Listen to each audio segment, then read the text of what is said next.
Ini pora hutan, di hutan liar. Ini tidak dibudidayakan, belum dibudidayakan ya. Nah, gini buahnya dia. Ini baru tumbuh. Kalau dibudidayakan banyak dia, diperbanyakkan, nah, bisa dipotong. Nah, ini masih kecil nih. Nah, ini sudah tumbuh nih, cuma buahnya masih kecil nih ya. Ini baru tumbuh. Pora dari Aceh nih, Aceh Utara, Payabakung.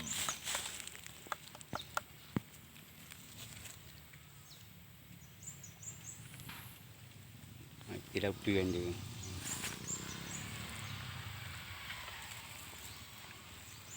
Budulung lu. Angka dia.